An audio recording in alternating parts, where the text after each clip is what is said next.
Final Fantasy XIV initially takes place in Eorzea, a region on the planet known as Hydaelyn, named after a deity. Throughout the history of this world, many civilizations lived on its surface, all of which were eventually wiped out by something called a calamity.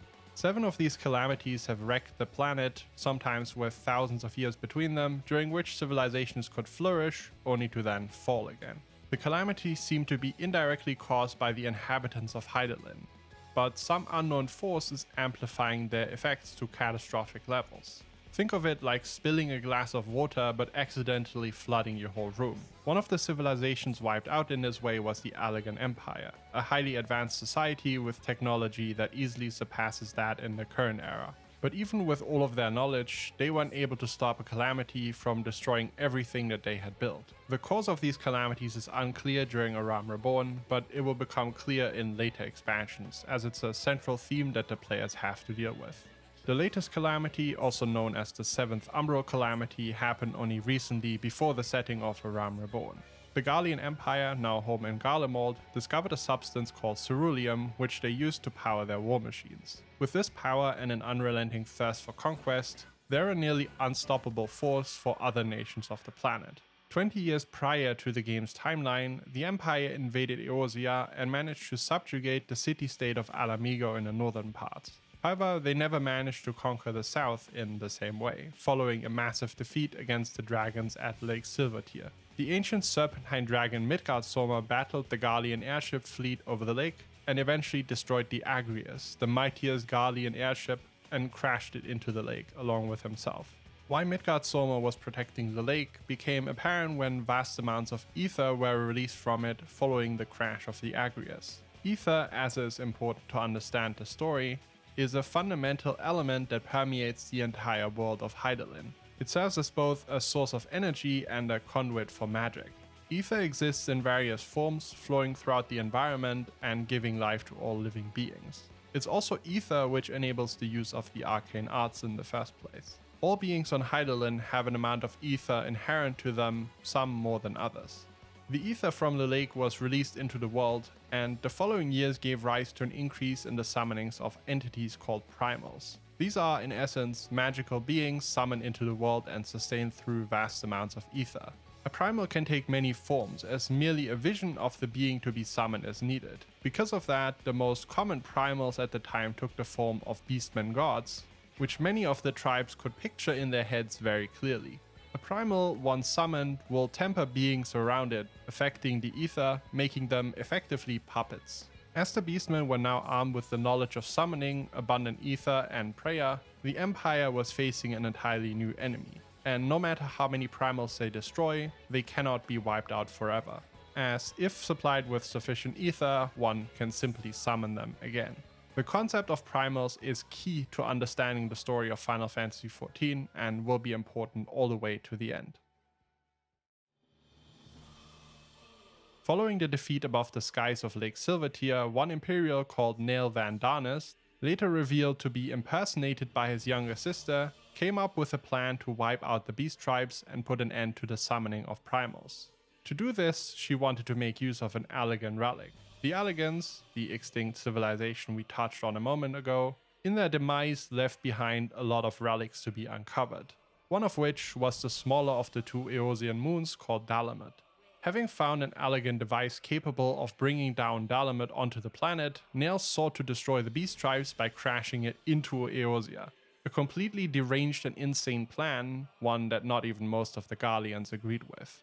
This event would likely cause the devastation required for a calamity, and as such it had to be averted at all costs. However, despite the efforts of all involved, Nael succeeded in summoning down Dalamud. While she was killed by the players in the 1.0 version of the game before it was rebranded as Realm Reborn, it was not enough to stop the descent. It turned out that Dalamud wasn't a moon at all, but it was a prison made by the Allegans to trap the primal Bahamut. Why exactly the Allegans were keeping a primal in a space station that looks like the moon will be revealed later on. With Dalamud cast down onto the planet, Bahamut was released from his prison, ready to rain destruction onto the world. Bahamut being a primal, he might have influenced Nael by tempering her, even though it would have been an impressive feat given that Bahamut was stuck inside Dalamud at the time. A scholar called Louisoix, together with other members of an organization called the Circle of Knowing, which is made up of many of the characters we'll meet in Realm Reborn, attempted to stop Bahamut by entrapping him through the power of the 12 Eosian gods. The spell failed, and Louisoix teleported the player and several other characters away, to reawaken 5 years after the calamity at the start of Realm Reborn. Despite failing to entrap Bahamut, Louisoix received a blessing by the 12, and together with the prayers of the Eosian people and an infusion of ether, was turned into the Primal Phoenix. Transformed like that, he killed Bahamut in a valiant sacrifice before allowing his body to disperse into ether. This sacrifice was meant to heal the planet more quickly after the calamity that this event would nevertheless cause. In Realm Reborn, the player starts in one of 3 city-states, Limsa Lominsa, Gridania, or Ul'dah. Choosing the life of an adventurer, they make a name for themselves by helping the local population. On their travels, the player receives a vision from an entity called Hydaelyn, urging them to collect crystals of light by their deeds. By simply continuing to help the people of Eorzea, the player will be granted access to them. These crystals, as Hydaelyn explains, will be needed in the battle to come. When we awaken, we find ourselves equipped with 2 new powers, the Echo and the Blessing of Light. These 2 often get confused by players because there is some overlap in their effects, but they are 2 distinct boons granted to us. The Echo provides us with protection from primal tempering, allowing us to fight them without becoming thralls. It also allows us to see visions of the past involuntarily. Advanced Echo users, as we'll witness way later into the story, are able to trigger these visions on their own. Aside from that, the Echo provides its users with the ability to understand all languages. Advanced Echo users are also able to use it to cheat death. The nature of the Echo will be easier to understand later on, but for now you may think of it as kind of a latent power that some people possess that can be awakened. Kind of like a skill that you already had, but weren't aware of. The Blessing of Light, on the other hand, allows Hydaelyn to help us directly, and it's empowered by collecting more crystals of light. Basically, the more good deeds we do, the more Hydaelyn can help us, to put it in a romantic way. Our newfound powers and conviction to help those around us soon piques the interest of an organization called the Scions of the Seventh Dawn. With the self-imposed goal of safeguarding Eorzea, they are ever in need of those who possess the Echo, as one of the biggest threats that they currently face are the Primals. Minfilia is the leader of the Scions. She used to be the leader of another organization that helped those that awaken to the Echo. Alphino and Alize Leveilleur, on the other hand, are 2 twins who entered the Studium in Sharlayan at a young age, who are the grandchildren of Louisoix Leveilleur, the character that sought to avoid the calamity by trapping Bahamut. Thancred is a former street urchin that once tried to pickpocket Louisoix, only to be caught and sent to Sharlayan to become a master at subterfuge and spycraft. Y'shtola is a skilled student at the arcane arts and a seeker of knowledge. She also used to be the student of a renowned scholar named Matoya. Urianger is a master at prophecy and secretly one of the most scheming scions, often preferring to keep his own counsel for the greater good. Papalimo is another master of the arcane and a former student of Louisoix. His friend Ida is skilled at hand-to-hand combat and lacks all manners, which often earns her reprimands from Papalimo. And finally, Tataru, who lived a childhood in poverty, which eventually led to her becoming very skilled at managing money and embracing frugality, earning her a place as what can best be described as the Scions quartermaster. Teaming up with the Scions, we set out to deal with the primal threat, and in the process come into contact with more foes that are a threat to Eorzea. One of those threats is the Empire. Longing to conquer the rest of Eorzea, a legatus called Gaius van Belsar seeks to harness the power of the Primals using an elegant relic that recently got into the hands of the Empire called the Ultima Weapon. Using it to destroy and absorb the Primals, it will also fuel his conquest at Eorzea, effectively killing 2 birds with 1 stone. While adventuring, we learn about a group of robed men called the Ascians. They are omnipresent throughout the entire game, always plotting from the shadows. Early on, their motives are a bit vague, but for the sake of understanding the story, I will explain a little bit outside of the knowledge of our player character at that time. While the primary goal of the Ascians can't be described with the information I've given you until now, an easy way of putting it is that they benefit from the calamities that have wrecked the land for millennia, and they are also the primary cause for them. causing the calamity strengthens an entity called Zodiac, who they worship as a quasi-god. Hydaelyn and Zodiac stand in direct opposition as dark and light. So Hydaelyn seeking help to deal with the Ascians, who are servants of Zodiac, makes more sense in this context. Although a bit cliché at first glance, there is way more to this story. In A Realm Reborn, the Ascian La Habrea teams up with Gaius, and it's likely that he was also the one who told him where to find the Ultima weapon. Obviously seeking to further his own goals, La Habrea intends to betray Gaius further down the road. Back to our player character and the Scions, where we defeat one primal after another. Ifrit, the Amaldra god, Titan, the Cobalt god, and finally Garuda, the Ixal goddess. We also learn that the Ascians are involved with the summoning of these primals, giving the beast tribes the knowledge of creation magics required to perform such a summoning. For a primal to be summoned, it needs to be supplied with sufficient ether, as I explained earlier. Typically, this comes in the form of crystals, which allows the Scions to keep watch over crystal shipments and often know about summonings ahead of time. During our travels, we team up with Sid Garland, a Garlean master engineer whose airship crashed in Kurthus. At one point, we assist him and his crew while we're in need of his airship, and he becomes a stalwart ally from here on out, fully supporting our cause. Over the course of the story, we learn more about the threat of the Ultima weapon and the Ascians discussed before. Being wary about the power we display during our battles, the Ascian decide to keep tabs on us. Without us knowing, our fellow Scion Thancred is possessed by La Habrea as early as level 20, and the Thancred we speak to on a regular basis thereafter, until the end of A Realm Reborn, is actually an Ascian. After witnessing the Ultima weapon destroying various primals and snacking them, we decide to take the fight to the Empire and La Habrea. Fighting first Gaius and then the Ultima weapon, we're only able to succeed due to the crystals of light that we gathered on our journey, which grant us the Blessing of Light, causing Hydaelyn to intervene in battle directly. After being betrayed by the possibly worst concealed scheme in existence, Gaius is nevertheless shocked and regrets working with La Habrea.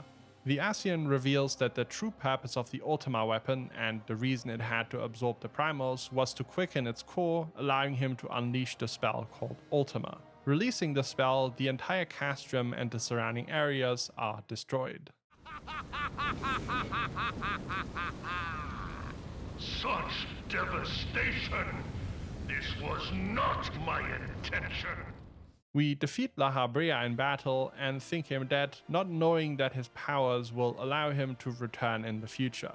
For now we are hailed as the savior of Eorzea, the warrior of light, cutscene enjoyer. The motives for La Habrea wanting to use Ultima are unclear, as evidently it wasn't enough to cause a calamity despite succeeding. It's likely that by doing this, the Ascians try to further a future cause. Another possibility is that La Habrea is simply unhinged, something that will be alluded to by his fellow Ascians later. And my favorite theory of them all is that I think they simply didn't have a clue where they wanted to take the story by this point, and simply had the Ascians do random evil things. But that is up for you to decide. Following the events, we continue to help the Scions defeating more primals, among which are the Good King Mughal and Leviathan. While this is happening, Alphinaud decides to form the Crystal Braves, an independent group protecting Eorzea, comprised mostly of people we've met on our journeys. As one of their first actions, the Crystal Braves end up helping the refugees from a land called Doma, following the Garlean Empire's invasion. One of these refugees is a skilled shinobi called Yugiri, who, grateful for the Braves' help, becomes a stalwart ally to our cause for the rest of the game. Meanwhile, the Scions learn about a group following a certain Lady Iceheart, which we'll learn later is actually called Izael, who intends to and is ultimately successful in summoning the primal Shiva. Unlike other summonings, Shiva was summoned onto Izael herself. So rather than it being a separate entity, this allows her control over the primal's powers. The goal of this group, branded heretics by the nation of Ishgard, is to forge a lasting peace between dragon and man. The chosen primal, Shiva, was once an Elysian woman that fell in love with a dragon, forging a peace between man and dragon that has since been betrayed. Despite her power, we managed to defeat Izael, not least of all due to the help of Moonbreeder, a friend of Urianger, and an expert at etherology. It is also with her help that we develop a way to permanently kill Ascians by trapping their souls and stopping them from possessing a new host. Seeking to learn more about primals and Shiva, we venture out to Midgardsormr, the ancient dragon that destroyed the Agrias, still wrapped around the wreck in the middle of Lake Silvertear.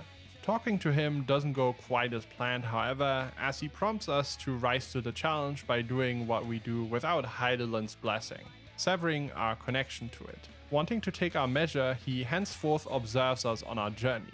Following these events, we find out that the Blessing of Light was important for the protection of our comrades in the headquarters. When we return, we find Minfilia and Moonbreeder beset by an Ascians, now able to enter the place unprotected by our blessing. Moonbreeder ends up killing him using her newfound method, but unfortunately dies in the process. Answering the call from Ishgard, the reclusive nation in the north, the Warrior of Light helps to defend the city from an attack of the Dravanian horde who has seemingly been stirring lately. The events surrounding Azael and the dragons will set the stage for the next expansion, Heavensward.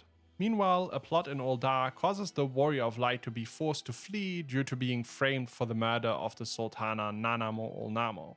A rich merchant called Teleji Adeleji, who has the crystal braves in his very deep pockets, intends to poison the Sultana and frame us for the murder.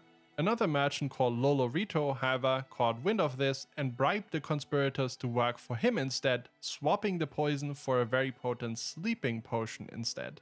As the events unfold, Teleji Adeleji is killed by the Sultana's right-hand Rauban in a fit of rage, according to Lolorito's plan, and almost kills Lolorito too if it weren't for Ilbert from the Crystal Braves stopping and dismembering him. Beset by Crystal Braves working for the scheming Lolorito and still being framed for the murder of the Sultana, the Warrior of Light has to flee the city and seeks refuge in Ishgard until the matter is cleared up. With the Scions split up, only Alphino and Tataru are accompanying us, and at this point the fate of our other comrades is unclear. The nation of Ishgard, which the Warrior of Light finds themselves in, is ruled by the Archbishop Thordan VII. Embroiled in a war with the dragons spanning generations, all of Ishgardian culture is about their hatred for dragonkind. Recently, the Dravanians have been stirring, indicating that an invasion is looming. The player finds shelter with a certain Count Edmund, who is the father of a longtime friend of the Warrior of Light called Hoshefant. Trying to make ourselves useful, we help Count Edmund's sons on various chores, which is when we meet Azael again. After a brief interlude where we free Tataru and Alphino after they are accused of heresy and then dealing with the situation in Uldar, thus clearing our name, we decide to venture out to seek Azael once more in the hopes of stopping the Dravanian invasion of Ishgard. We're accompanied by Estinian Valeno, a powerful warrior and the Azure Dragoon, who lost his parents to the dragon Nidhogg at a young age before joining the Temple Knights. We find Azael, who welcomes the attempt at peace with the dragons, but also knows that parley with Nidhogg, who is the main driving force behind the Dravanian invasions, will be impossible due to the dragon's all-encompassing rage. Instead, we decide to seek out Frelsverger, the dragon that was once in love with the Alazan woman Shiva. While traveling together, Estinian and Azael are constantly bickering. Estinian does not believe in peace with the dragons, partly of course due to his history with them, but also due to his fanatic upbringing in Ishgard. After we overcome various trials to reach Frelsverger, the dragon reveals the truth about the war to us. According to him, his bond with Shiva forged a lasting peace until one day King Thordan I killed Nidhogg's and Frelsverger's sister, devouring her eyes, which the dragons had revealed to them to be their font of power, containing ether. Thus betrayed, Nidhogg has been raging a war of vengeance on Ishgard ever since, and seemingly has no intention of ever stopping. This stands in stark contrast to the story told by the Holy See of Ishgard, the very foundation of their culture. Sharing this news with various Ishgardians, Sir Emeric de Borel, an illegitimate son of Thordan VII and Lord Commander of the Temple Knights, intends to confront his father with the information that the Warrior of Light gained. Unsurprisingly, he is taken prisoner and branded a heretic. The player and their allies assemble a party to free Emeric, during which it is revealed that the Knights 12, the personal guard of the Archbishop, is capable of assuming primal forms, much like Azael did with the primal Shiva. Despite managing to free Emeric, Thordan flees to a place called Azizla, and our dear friend Hoshefant is killed in a heroic sacrifice protecting the Warrior of Light. Look out!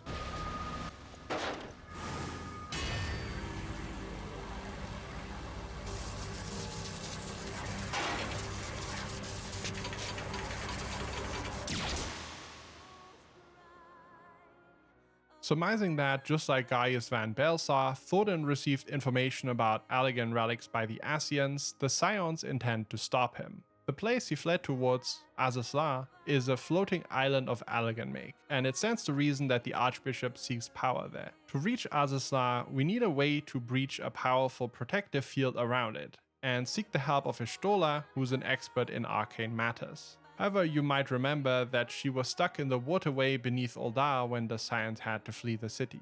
It turns out that she managed to teleport away without precisely specifying her destination. According to various arcane users, a very reckless endeavor, which caused her to be trapped in the livestream. We managed to fish her out, but as a result she's been permanently blinded. Instead, using ether and magic, she's still able to sort of see, albeit at the cost of a reduced lifespan. Together with her and her former teacher Matoya, we develop a way to breach the barrier in the form of an etheric ram, which Sid attaches to our airship, the Enterprise.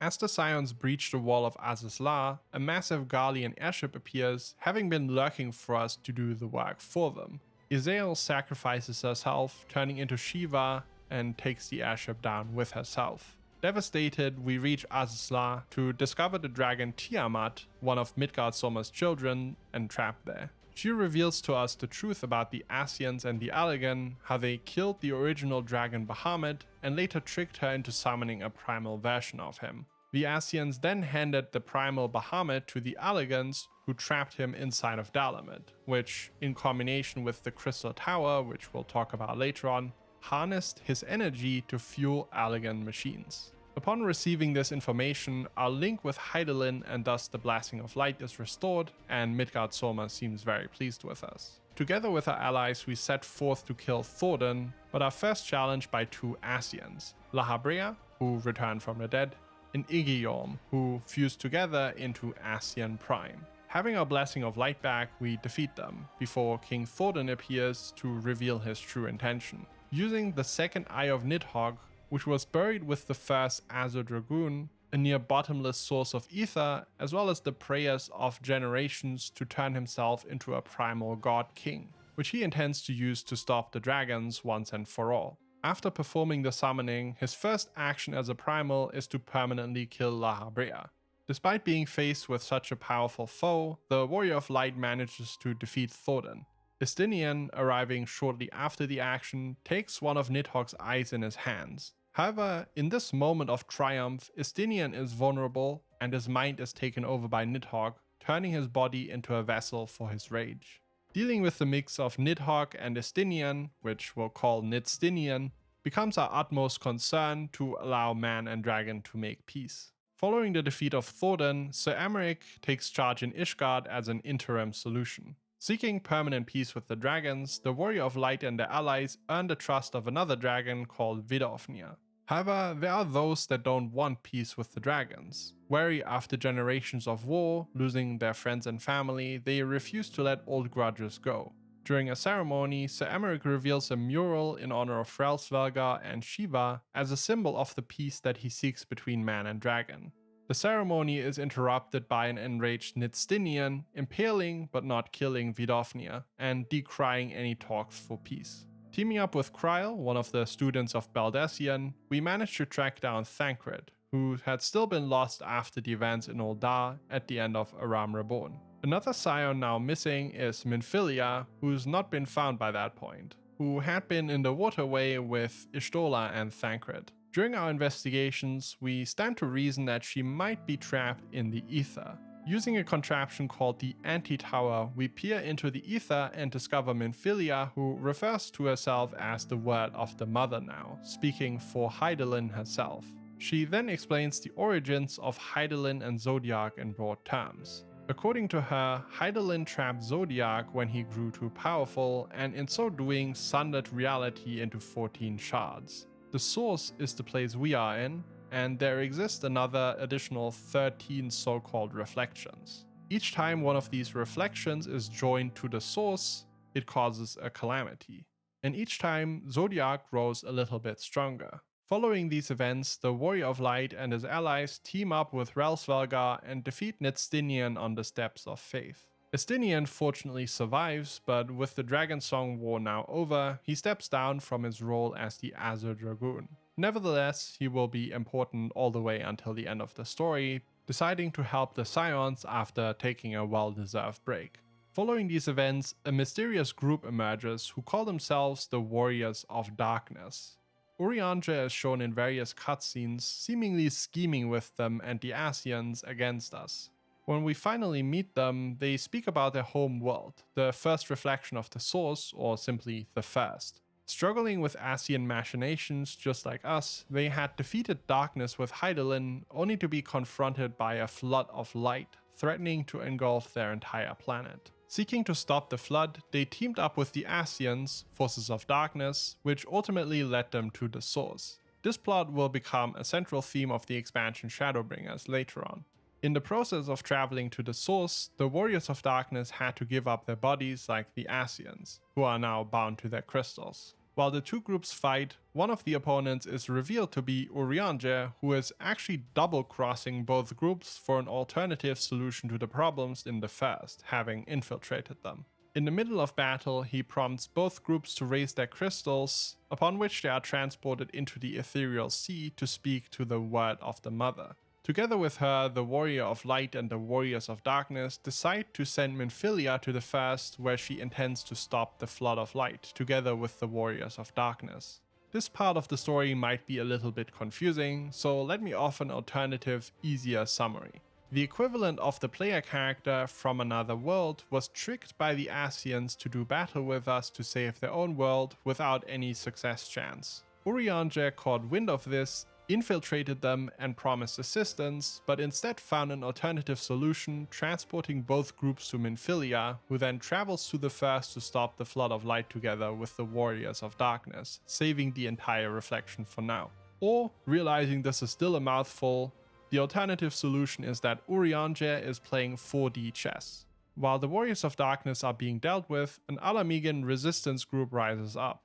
Alamigo is one of the provinces conquered by the Garleans, and with the recent turmoil in the Empire, a revolution to overthrow them is brewing. At the head of this specific resistance group is a man known as the Griffin, who is careful not to reveal his face publicly. He can be seen with an Asian called Elidibus, who we've met previously in a smaller encounter. Elidibus gives the Griffin a block of ice which contains the two eyes of Nidhogg, which were previously thrown into the Sea of Clouds following the dragon's defeat. The Scions learn of the Resistance's intention to assault Baelsar's Wall, a massive imperial installation separating the Black Shroud and Girabania. Alarmed by the possibility of the Empire's wrath, the city-states of Eorzea sent forces to the Black Shroud's side of Baelsar's Wall. To their surprise, the Resistance forces attack the wall in the uniforms of city-states, giving the impression that it is them attacking the wall, basically dragging us into an all-out war with the Empire. Seeking to stop the Resistance, the Warrior of Light confronts the Griffin on Baelsar's Wall, and he's revealed to be Ilbert, the man that previously dismembered Rauban in Ul'dah.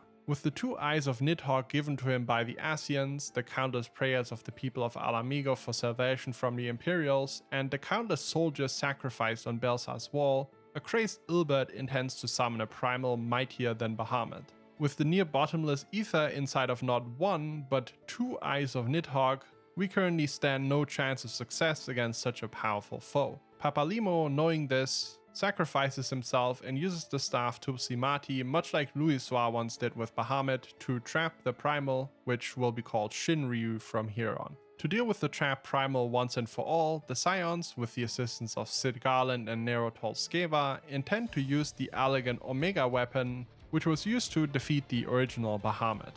After tinkering with it for a while, they manage to activate it. And everything goes more or less according to plan, with the battle between these two powerful beings being fierce. The outcome is unclear, however, due to the senses of Omega giving out at some point during the battle and the two disappearing out of sight. I'll spoiler ahead of time that this is not the last time we see Shinryu. Towards the end of Heavensward, Ida reveals that her name isn't actually Ida but Lys. The original Ida, her big sister, died some years ago, and Lys took her identity as sort of a coping mechanism. Pretty much all of the Scions except for us were already aware of this, however, and instead played along at the behest of Papalimo. As a refugee from Alamigo, she will be important throughout the following expansion, Stormblood. I will not hearken to the feeble grumblings of an empty belly.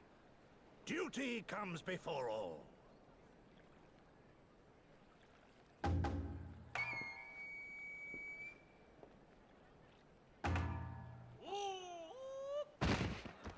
The dormant shinobi Yugiri and her big samurai friend Gosetsu, recently arrived in Eorzea, regret to inform us that it's time for them to return to their homeland of Doma, with trouble on the horizon. With the forces of the Eorzean alliance dragged into a war that they weren't prepared for, they plan to take the battle to the Empire instead by working with the Alamigan resistance. The Warrior of Light meets up with their leaders in the headquarters in Ralgos Reach. Working together with them to inspire the local populace, much of the resistance forces is occupied in a battle outside of the headquarters, so the Empire decides that it's time to strike back. I hope you see what I did there. It is here that the Warrior of Light meets one of the fiercest opponents that they will face, Xenos Ye Galvus. As son of the Emperor Varus, he was brought up as a warrior and ruler with skill to match. While smart, he knew no joy in life, and being the best fighter around, he grew bored and very, very bitter. Whatever caused him to become the way he is, one thing is safe to say,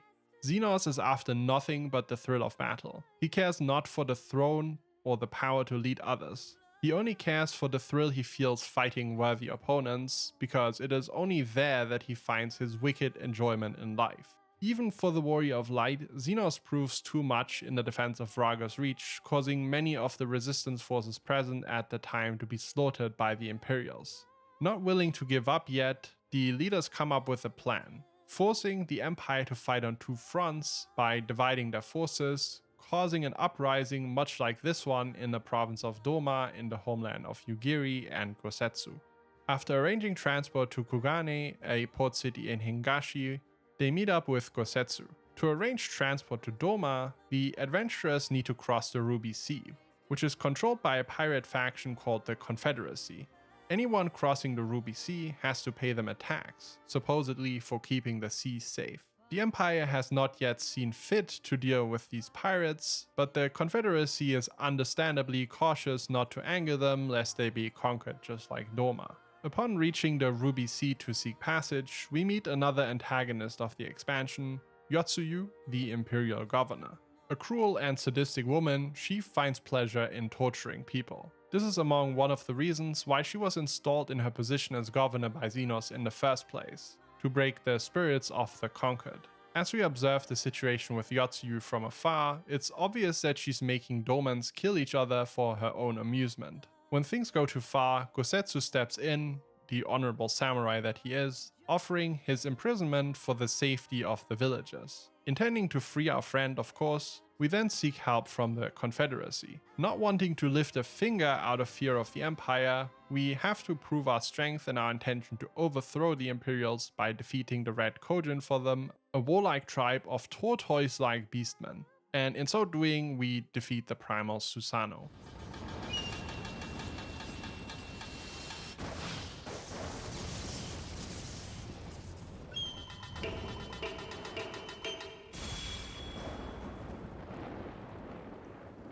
We are Susanoo, and in revelry do we rejoice. Impressed with us, the Confederacy honors their word and helps us free Gosetsu from the Imperials, prompting Yotsuyu to flee. Now able to reach Doma, we sally forth, having gained a new ally. Arriving in Yangsha, we quickly realize that the local population doesn't have the spirits to stand up to the Imperials, never mind start a revolution. Upon catching wind that Xenos intends to come to Yangsha, Yugiri, the shinobi, decides that she wants to try assassinating him. Despite this being a very obviously bad idea, we team up with her and attempt to ambush the Imperial, but his sharp instincts and incredible skill at combat deny us once more. When our friends rush to our aid, there is a glint in Xenos' eye and he encourages us to grow stronger, having witnessed our improved skill and already exceptional combat prowess compared to other opponents. So instead of killing us, which he very likely could have at this moment, he simply leaves, hoping we'll become the foe to bring some enjoyment into his life in the future. After riling up the people of Yangsha for a while to prompt them into action, we decide that the missing ingredient for a revolution in Doma is inspiration. Gosetsu suggests that we seek out Lord Hien, the de jure heir to the throne of the now occupied Doma. Upon meeting Lord Hien in the Azim Steppe, where various Zela tribes are home, he declares that he would be happy to join the resistance, but it will take additional assistance to defeat the Imperials and take back Doma.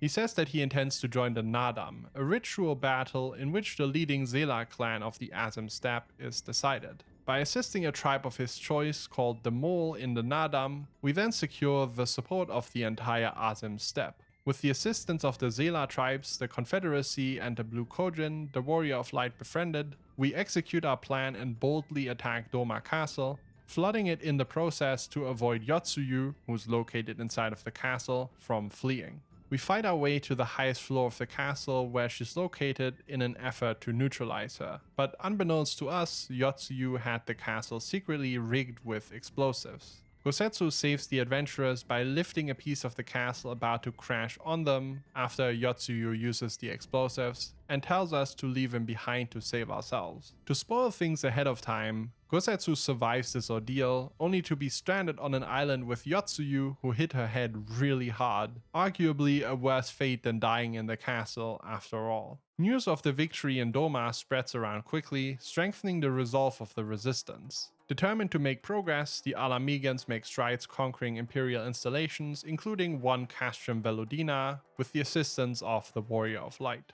During this time, one Imperial in particular sticks out. Fodola, the leader of a group of traitors to Alamigo, employed by Xenos himself for her hatred towards her fellow countrymen. During the assault on an installation called Specula Imperatoris, the Imperials use a massive cannon on Castrum Albania, located some distance away, to bring the structure down on our heads, despite their own soldiers still being in and around the building. The cannon is ready to fire another time, but Estinian appears out of nowhere and single-handedly disables it. Come, Nidhogg. We are needed.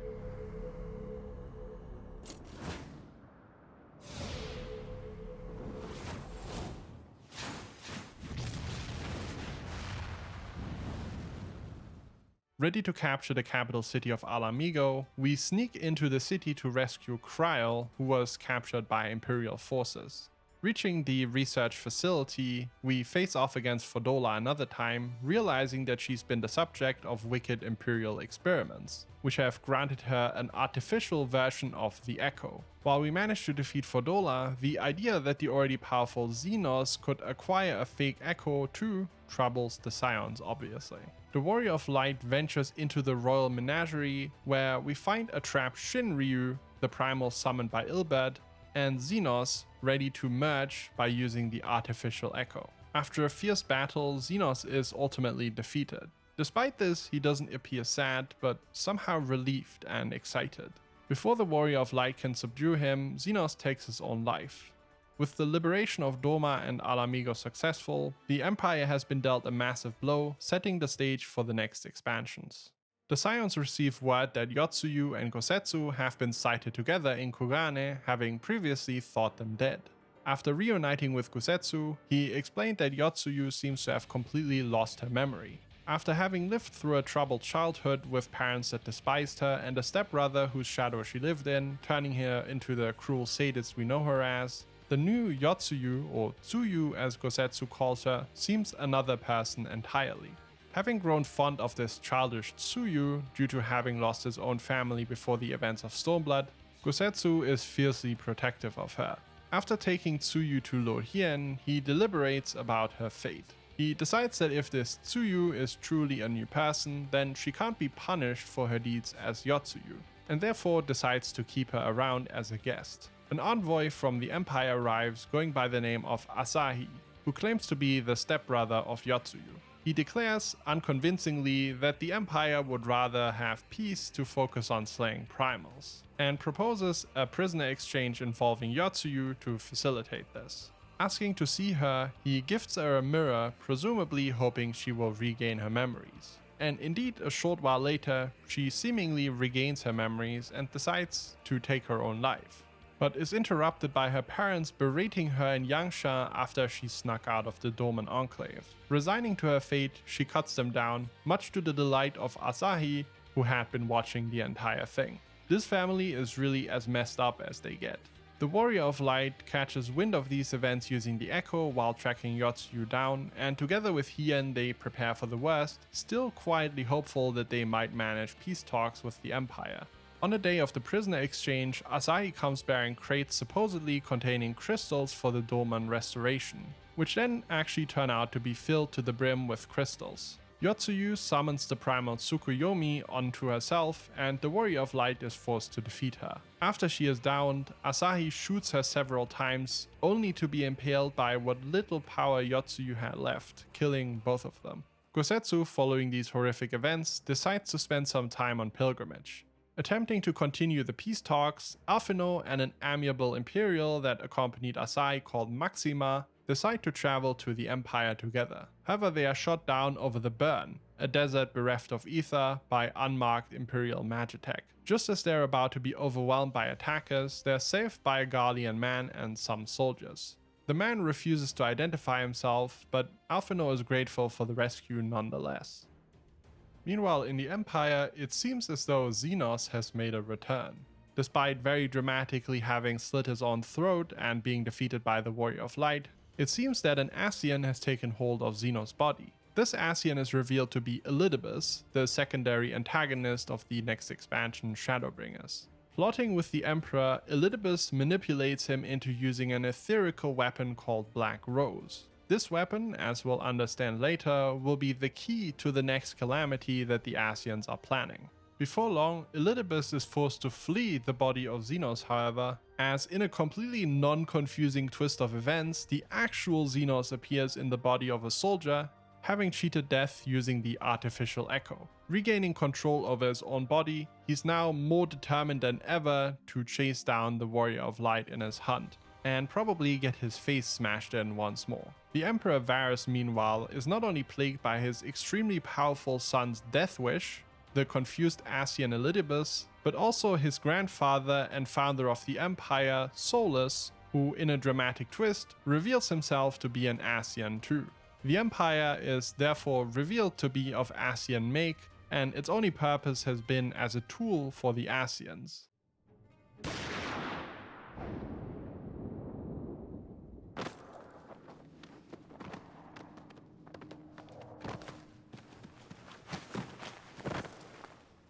Fiends are overfond of your own voices. While all this is happening, across the span of several days, several members of the Scions, starting with Thancred, seemingly fall into a slumber that they can't awake from after hearing a mysterious voice in their heads. Upon activating a powerful energy wall of Allegan make in protection of Doma, the Scions are reunited with the now slumbering Alphino, carried by the man forced to land after crashing into said wall. This man is revealed to be Gaius Van Baelsar, who now has a new hobby, hunting Ascians. Unsurprising, giving La Habrea's betrayal in a Realm Reborn, and finally an objective that we can let him pursue in peace. Sometime after, the Alliance is invited to talk to Emperor Varus himself, a discussion that ultimately ends fruitless, resulting in more fighting against the Empire. You know how it is by now. The Warrior of Light, after hearing the mysterious voice in their head once more, is transported to a strange place where an enigmatic figure explains that if the Warrior of Light does not heed his warning, the world is doomed to another calamity at the hands of the etherical weapon Black Rose. He says that he placed a beacon inside of the Crystal Tower, an elegant structure that we explored previously, which will allow the Warrior of Light to travel to the first reflection of the source, where we'll also find our friends. In the first Alliance Raid series, the Warrior of Light got to explore the Crystal Tower together with a Mikote called Grahatia, who is an ancestor of the Allegan royal bloodline. As a quick summary, here's what we learned about the Crystal Tower. In essence, the tower is a giant power plant capable of harnessing solar power, but was also repurposed to harness the power of the trapped primal Bahamut from Dalamet. This event overloaded the Crystal Tower with energy, causing a massive earthquake, amplified by the Ascian machinations, resulting in the entire Allegan civilization being wiped out. The tower is also capable of traveling to other reflections. Grahatia, being of descent of the royal Allegan bloodline, has a special connection to this tower and is able to use it. At the end of the Alliance Raid series, Graha sealed himself inside of the Crystal Tower to guide the people of Eorzea once they achieved the same technological level as the Allegans. To explain the events of Shadowbringers, I will reach out a bit first to make it easier to understand. The first, as the Warriors of Light revealed previously, is beset by a flood of light. Light, as is revealed later on, is the power of stasis, while darkness is the power of activity. To bring about a calamity, the Ascians cause a reflection of the source, such as the first that we will travel to be aspected to a certain element. In the case of the Allegan Empire's demise, that element would have been Earth. If the chosen reflection becomes sufficiently over-aspected, and an event of sufficient power on the source aspected to the same element occurs, the reflection is rejoined to the source, causing a calamity in the process. Right now, the first is aspected towards light, the power of stasis. Meanwhile, on the source, the Empire is about to deploy the etherical weapon Black Rose, which results in stagnating ether in its victims. Therefore, the stasis on the first, by the flood of light, combined with the stasis on the source caused by Black Rose, could result in a calamity, which is the current Ascian plan. Using the Crystal Tower, the Warrior of Light travels to the first. There, the tower currently stands proudly in a region called Lakeland, engulfed by light day and night. Over the years, it has been turned into a bastion against the flood of light and the Sin Eaters, and the city that sprawled up around the tower is also referred to as the Crystarium. The Exarch excuses his poor attempts at summoning the Warrior of Light, accidentally and story-wise conveniently catching their allies instead. While the Scion's souls are in the first, their bodies remain in the source. As they appear in the first, they have bodies made of ether. Between the first and the source, time is not linear, and a day on the source can be several years on the first, and vice versa. Because of this, the Scions have been in the first for quite a while now, several years in case of the earlier arrivals. On their first night in the source, the Warrior of Light sees a faint shade of the Warrior of Darkness, who reintroduces himself as Artbird.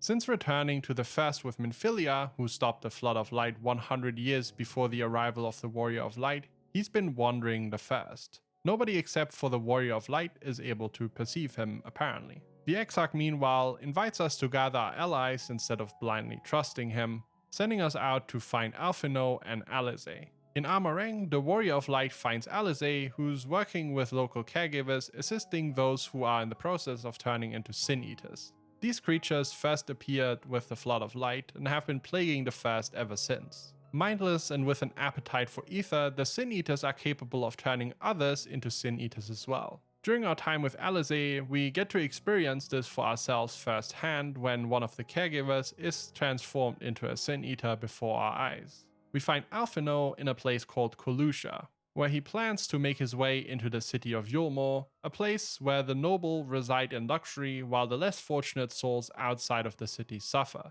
Occasionally, citizens are given work in Yulmore, and the poor sods not chosen receive meal, a type of food that they seem and probably are addicted to. Posing as a painter and his apprentice, the Warrior of Light and Alphinaud enter the city. We learn that the city is run by Lord Vorthri, who is not above throwing people off the wall of Yulmore in pursuit of everlasting bliss for himself and his chosen citizens. Vorthri, as we'll find out later, became the way he is by Ascian influence. He is an ally to the Sin Eaters, housing multiple of them in Yulmore itself. Following this, the Exarch explains that to return the darkness to the first and restoring the balance, the Warrior of Light needs to destroy and absorb the light of beings known as Light Wardens, which control the lesser Sin Eaters. We are capable of this due to our Blessing of Light, which is why we specifically had to come to the first. Despite this making us kind of a Warrior of Darkness, which we also get referred to as several times, I chose to continue using the term Warrior of Light for our player character in all instances to make the distinction between us and the other Warriors of Darkness we've already met, led by Artbird, more clear. Fortunately, a Light Warden appears to attack Holminster Switch, where the Scions get to test their theory. Defeating the Light Warden We absorb its light, and for the first time in 100 years, the night sky appears above Holminster Switch, leaving 4 more Light Wardens for us to kill to bring Shadow back to the first. Now please think back on Minfilia in the source and how she became the Word of the Mother. When Urianger arranged for the Warrior of Light and the Warriors of Darkness to be transported to her, she declared that she would travel to the first with the Warriors of Darkness to stop the Flood of Light. It turns out that's exactly what she did, achieving it by forcing the Sin Eater Eden into a slumber. To achieve this feat, she needed to absorb the spirits of the Warriors of Darkness, only rejecting Artbird because she felt he still had a role to play in the salvation of the first. Several years later, another blonde woman with the same eyes as Minfilia appeared, and she claimed to be Minfilia too. Ever since then, the cycle has continued, and Minfilia has lived many lifetimes in the first, taking over girls' bodies, fighting against the Sin Eaters, and becoming known as the Oracle of Light. The current Oracle of Light has been a prisoner in Yulmore for a while because Vorthri feared she could mess up his delicate peace with the Sin Eaters. When Thancred appeared in the first, he snuck into Yulmore, freed Minfilia's reincarnation, and has been traveling with and protecting her ever since. Temporarily possessing the girl, Minfilia explains to Thancred that she intends to let her choose to awaken as the Oracle of Light herself, after she grew weary of possessing girls without giving them the chance to live their own life. Recently, the unpossessed Minfilia decided to seek out the Warrior of Light, snuck away from Thancred, and was captured by the army of Yulmore led by a general called Ranjit. The army of Yulmore was also conveniently in the region already to parley with the Crystal Exarch about the killed Light Warden. As you can imagine, Vorthri is less than enthusiastic about the Warrior of Light killing off his allies and is likely nudged by the Ascians to oppose us as well. Over the course of the expansion, as we deal with the Light Wardens, the soldiers of Yulmore will consistently try to stop us. Choosing to free Minfilia from the Yulmoran army with the assistance of the Crystarium, the Scions break into their camp and rescue the girl. During the rescue, Thancred appears and joins the fray, assisting the Scions against Ranjit. Together with the currently unpossessed Minfilia, the Scions travel to the Kingdom of the Fairies in Ilmek to kill the Light Warden residing there and to meet their fellow Scion Urianger. Fairies are notorious for their mischievous nature, messing with people who dare enter their kingdom. A spell causes us to lose our orientation in the thick fog laid over the place, and we attempt to persuade the fairies to let us go. Reluctant, they subject us to various chores and antics, before we remember that we made a pact with a fairy called Feoul back in the Crystarium at the behest of the Exarch. Upon summoning and pleading our case to her, or more like pleading for our lives after Feoul felt neglected, we are freed from the fairy spell and free to see Urianger. Having been subjected to, and I quote, 1 week of riddles without sleep, he was allowed to stay in Ilmek to study at Bookman's shelves. Urianger shares the vision of the impending Umbral calamity and vaguely lays out what I explained earlier, light representing stasis instead of activity as they had assumed, and the calamitous consequences of launching the etherical weapon Black Rose. Now reunited with our fellow Scion, the group collects various relics around the region which are needed to reach its Light Warden in the castle. This Light Warden is revealed to be the previous King of the Fairies turned into a Light Warden after defeating it, unable to stop the light, which we ourselves are able to absorb. The Scions defeat her, returning the night sky to Ilmek once more, and Feoul becomes the new King of the Fairies.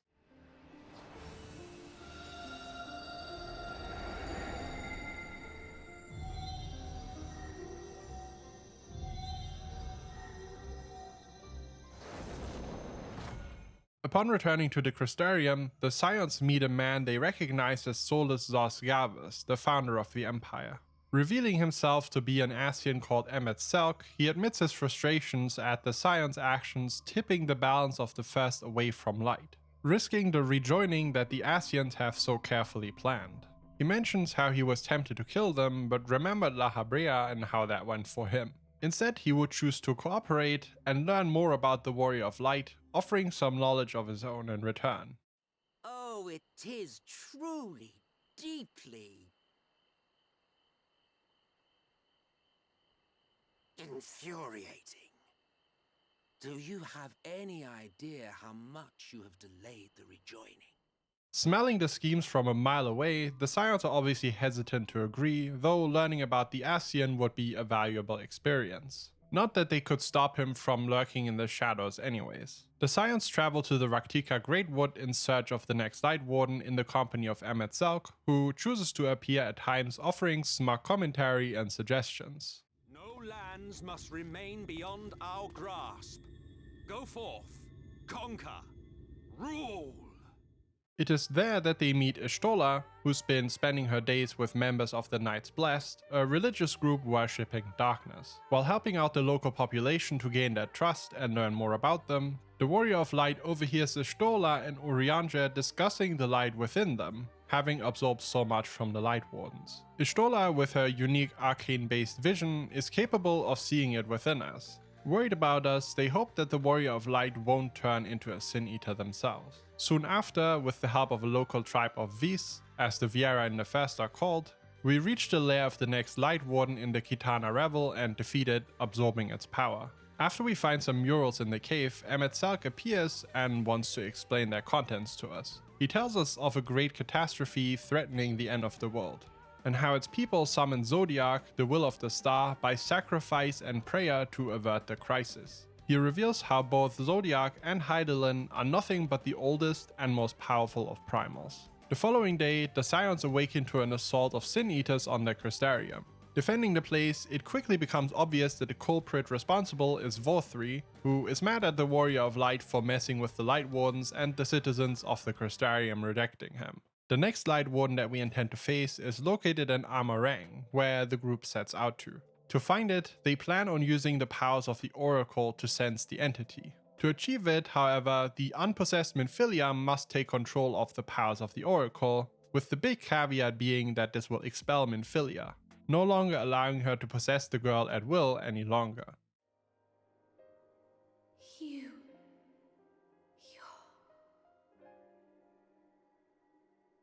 Ours is a meeting long overdue. Full glad am I that we may finally speak. Standing on the spot where the original Minfilia stopped the flood of light, the girl becomes the Oracle of Light herself, severing her connection to Minfilia. This process changes her hair and eye colors, presumably to their natural state. Deciding that it's time for a new name, she now goes by Rin from here on out. Using her powers, she sends the group to Malika's Well, where they defeat the next Light Warden. The following day, the group travels to Kolusha in an effort to find the final Light Warden. Rin, using her newfound powers, notes that the Light Warden is located inside Yulmore, but that it appears to be somehow tainted. Reports from the Crystarium also indicate that the city is being fortified.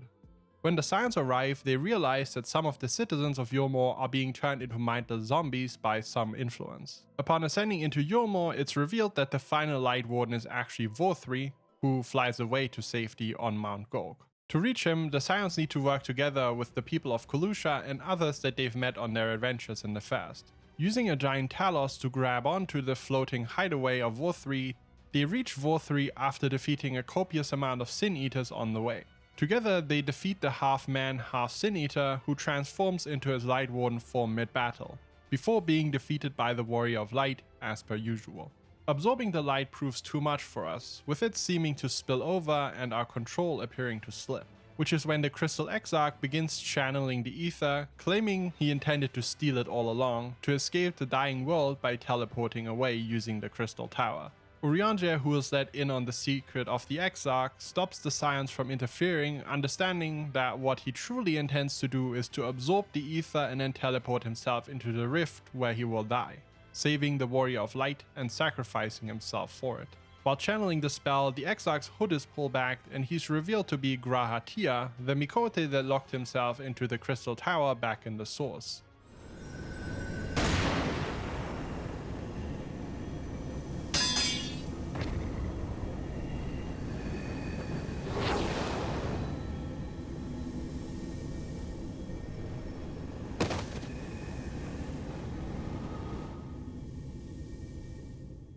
When suddenly he's shot in the back by Emmet Zelk, who bided his time and struck when we least expected it.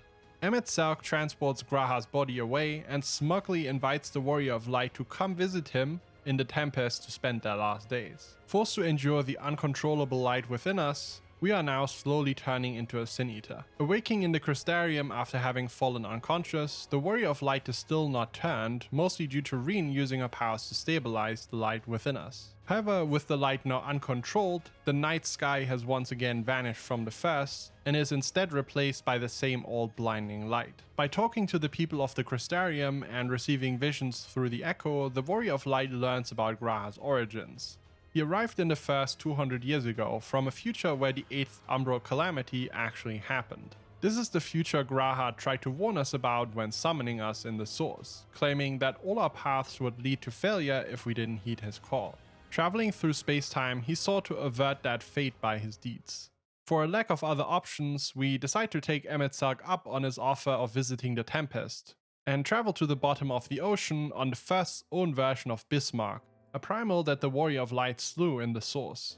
To their surprise, in the Tempest, at the bottom of the sea, the Scions find a city humming with magic. Inside the city, there are illusionary giant beings who seem to think that the Scions are children, offering to walk them home. The Scions theorize that this city is an illusion created from a memory of the Ascian civilization, probably from before they summoned Zodiac. We learn about the Convocation of 14, made up of the brightest of the Ancients, fulfilling respective roles as leaders of their civilization. The different seats on the Convocation had honorary names, and upon taking a seat, those Ascians would only be called by the name of their title. Among them, there were names known to us, such as the seats of La Habrea, Elidibus, and Emet-Selch, indicating that some of the Ascians we've met were ancients with seats on the Convocation of 14. We learned that there was an event called the Final Days, an event that transformed living beings into monstrosities. Incapable of stopping the transformations, Zodiac was summoned by sacrificing nearly half of the star's population and the prayer to bring an end to the Final Days.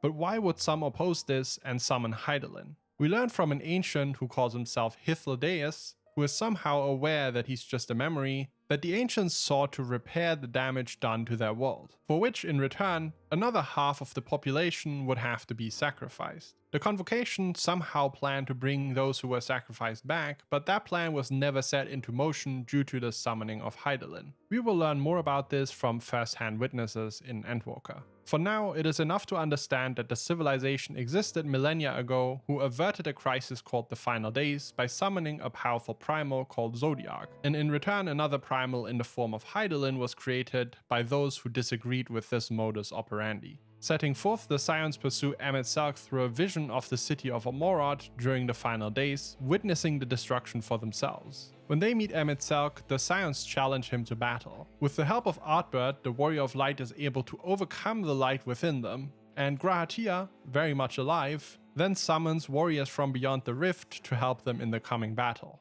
Let expanse contract, Eon become instant.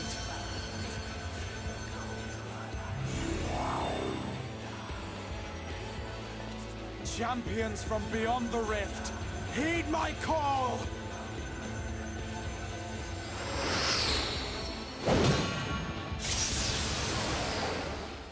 After the battle, weakened and affected by White Auracite to stop him from reincarnating, the Warrior of Light summons an axe with blinding light, using it to finish off Emet-Selch. This is a gift from Artbird in the form of a final sacrifice for the first, and it's the role that the Word of the Mother said he still had to play. Remember. Remember us.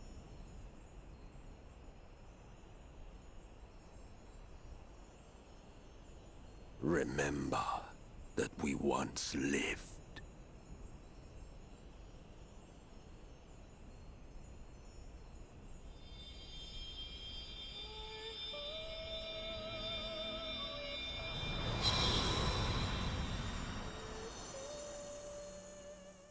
With the Warrior of Light's ether seemingly returned to normal, the Scions return to the Crystarium, where they now need to tackle the fact that they are still stranded in the First. The bodies of the Scions in the Source are growing weaker by the day, forcing us to expedite our search for a solution. We theorize that the soul, if we manage to transfer it into White Auracite, could be transported back to the Source like any other possession. To achieve this, we seek the help of a new Mu called Beck Luck. Outside of brainstorming ways to take their souls back, the The Scions, and specifically Alizé, explore different ways of helping those affected by light who were previously turning into Sin Eaters. For Beckluck's techniques to work, Alizé needs to summon a familiar. Choosing a proxy, she names it Angelo, and he acts as a conduit for her magic. Showing promising results with the victims of the Sin Eaters, Alizé wonders if such magic couldn't be used on those affected by other ether-altering magic, such as the tempering caused by primals. Meanwhile, our idea to transfer the Scion souls into White Auracite isn't coming to fruition for now, because to make these vessels work, they need to infuse the White Auracite with the Exarch's royal Allergan blood, due to its connection with the Crystal Tower. While Beckluck is dealing with these vessels, the Warrior of Light, on the other hand, has another problem. While on patrol with soldiers from the Crystarium, the player comes across the corpse of a Sin Eater. Asking who had slain it, some soldiers say that it was someone claiming to be the Warrior of Light. Even if some were to play superhero, it's odd that they would choose to take the Sully title of Warrior of Light, which caused a flood of light in the first. Following our explanation of the events, Alphinaud decides that they should explain the nature of the Warrior of Light to the people to improve their perception of them, and how Artbird and his friends had been champions of the first until things went horribly wrong. The crowd thus convinced, a figure appears out of nowhere. It's Artbird in the flesh, claiming that the Warrior of Darkness, this time referring to the player themselves, is from a different planet and that they'll have to return at some point. Rallying the crowd to his cause, convinced by our speech earlier, everyone is excited to talk to the real Warrior of Light, with the story finally cleared up. However, we know that Artbird is dead, and therefore surmise that this must be another Ascian plot. So we are very likely dealing with Elidibus. Venturing into Anamnesis Anida, a facility of the Ancients in the Tempest, we find a number of recordings indicating that Zodiac, while having forestalled the final days for a while, is only a band-aid fix to a greater problem. It's revealed that at the time of Zodiac's summoning, there were only 13 members of the Convocation of 14, with one of them having resigned. The seat is that of Azam, who we are heavily implied to be a reincarnation of several times throughout the story. The biggest realization listening to these recordings, however, is that Elidibus was the first to be sacrificed to Zodiac, forming his heart. But if Elidibus was sacrificed in that way, who is the Ascian playing Warrior of Light? While the Warrior of Light is in Yulmore, the sky grows dark and a star shower appears. Some who look into the sky to witness the sight begin to hear a voice in their head, the call of Hydaelyn. The star showers being an illusion, it seems to nevertheless have awoken the echo in some people. We had surmised as much after exploring a tomb of one of the first Warriors of Light a while ago, but it would appear that the echo is, simply put, some sort of latent PTSD from the souls that lived through the final days. An echo of their abilities, so to speak, awakened by a distant memory of a traumatic event. When we return to Anida a second time a while later, we find Ishtola, who'd been studying the place, passed out on the floor, Elidibus next to her. Assuring us that he had nothing to do with it, Elidibus challenges the Warrior of Light to relive their own memories, attempting to lecture us about our own nature, conflict, and death. Once we are free from the vision, Ishtola explains what she learned about Elidibus. Having been sacrificed to Zodiac, the true Elidibus no longer exists. What stands before us now is a primal version of the Ancient emerged from the heart of Zodiac. With Zodiac having been the will of the staff for salvation, that is also the only goal that this primal Elidibus is capable of pursuing. With his own memory fractured, he now seeks salvation for the star without truly understanding why.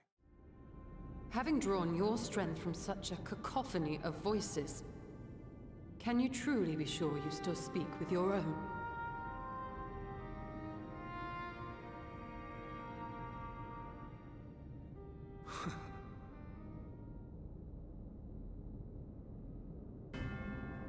Your question is irrelevant.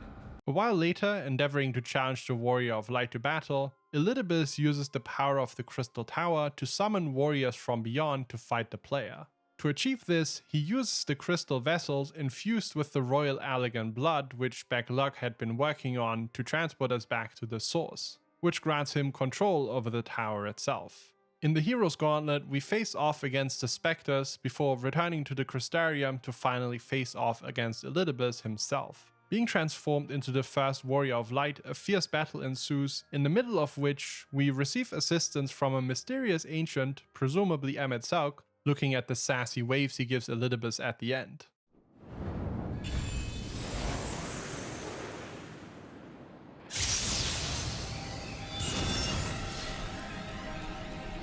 You! It cannot be!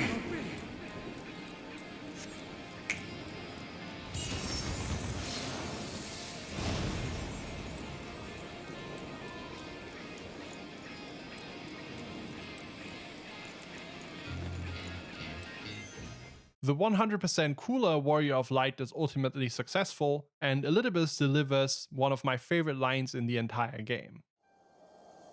Yes. I would become him. I would save everyone. This, I believed. Yet still they cried out in rage and despair. Divided over the fate of the star. A rare occurrence, always fleeting. But not this time. Not this time. Reconciliation. Elidibus. I was needed. I withdrew myself from Zodiac. For them. My people. My brothers. My friends. Stay strong. Keep the faith. At duty's end, we will meet again. We will. We will. The rains have ceased, and we have been graced with another beautiful day. But you are not here to see it.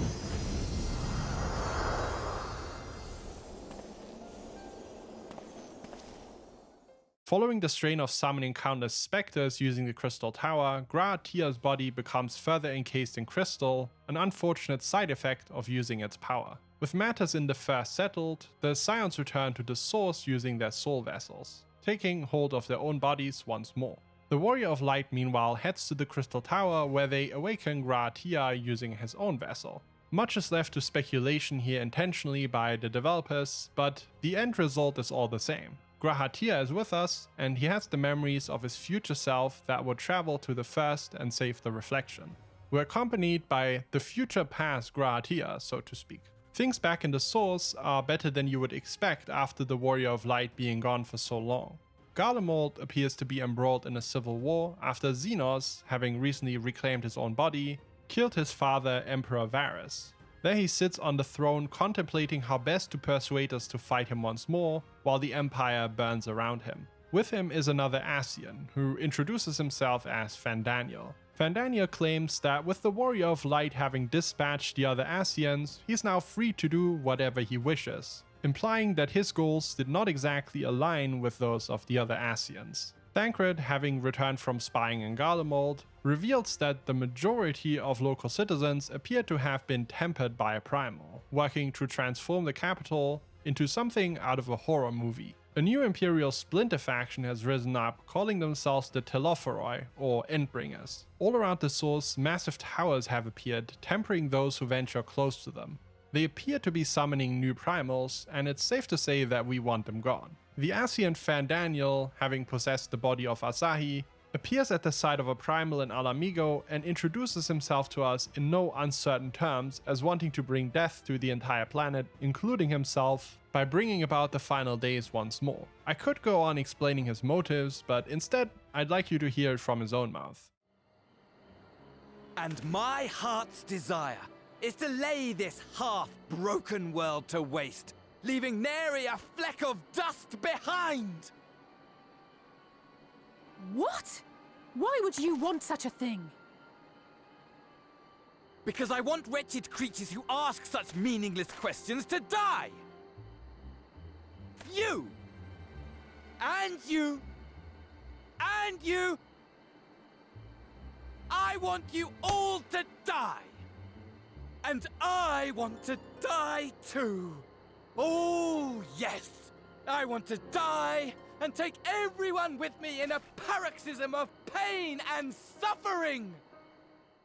What a charming guy, isn't he? After having Ascian's plot for nearly 200 hours, this guy is a breath of fresh air. There are no ulterior motives here at all. After venturing to Pagalthan and defeating one of the primal lunar Bahamutes, presumably summoned by Fandaniel's towers, it appears that these new primals are certainly not as powerful as the ones we're used to, and are also incapable of tempering those around them. However, with the sheer amount of primals summoned and armies of Imperial Tempered rising up, the situation is nevertheless grave. After Kryl left a while ago to besiege Sharlayan for aid in the conflict, Fortunato Leveilleur, Alphonse and Alize's father, makes an appearance in Gridania, only to announce that Sharlayan has no interest in helping in the conflict between the Alliance and the Empire. He refuses to acknowledge the threat of the final days implied by Fandaniel altogether, and expresses his disappointment in his children, disowning them on the spot. A nihilistic maniac Fandaniel, the most powerful being on the planet outside of the Warrior of Light with Xenos, a trapped Zodiac waiting to be unleashed, the stage for Endwalker is set. The Scions travel to Sharlayan, a second home to many of them having received an education there. On the ship, a mysterious voice calls to us. Hydaelyn, or a vision of her, is stood on the deck waiting to talk to us. She confirms what we knew about her already, that she is indeed a primal just like Zodiac. Too weak to help us much more, she tells us that she believes we are ready for the challenges ahead. Arriving in Sharlayan, the Scions decide to split up to find out two things. First, why Sharlayan is being cagey about the final days and refusing to grant assistance, and second, the nature of the towers, one of which is located in a place called Thavnair. Traveling to Thavnair first, Urianger, Thancred and the Warrior of Light meet an Aura boy called Varshan, claiming to be the servant of the satrap, who is basically the ruler of Thavnair and Ratzat-Han. Working tirelessly with the Warrior of Light, the local alchemists create warding scales made of dragon scales delivered by Varshan, which are supposedly able to stop people from being tempered by the towers. Traveling to the tower in Thavnair with Nidana, the Warrior of Light successfully tests the warding scales on her. Unfortunately, to their surprise, she's drawn into the tower by a set of magical chains. The Warrior of Light ventures into the tower where they find Nidana and many other poor souls trapped. Fandaniel appears and offers some information about himself. According to him, he is a reincarnation of Amon, an Allagan genius. Being a son at Ascian, unlike Emmet Sark, Elidibus and La Habrea, Fandaniel would lose his memories upon death. Ascians are nevertheless capable of awaking these memories of past lives in the souls of their reincarnated brethren. As Amon, he worked on cloning Emperor Zande when the Allagan Empire was crumbling, seeking to restore it to its former glory through the leadership of one of its greatest emperors. But the returned clone of Zande was flawed and possessed a nihilistic trait, seeking to kill everyone instead. Amon embraced this, and so has Fandaniel. Thus does he not seek to restore Zodiac or bring about more rejoinings. His goal is simply the destruction of everything. We'll learn more about the origin of Fandaniel and his life as an ancient later on. For now, unable to free Nidana without help, we return to the village. The local ruler, wishing to talk to us about the abducted alchemists, invites us to the palace of the satrap. Here the satrap is revealed to actually be the dragon Vritra, who has ruled over Thavnair secretly for many years.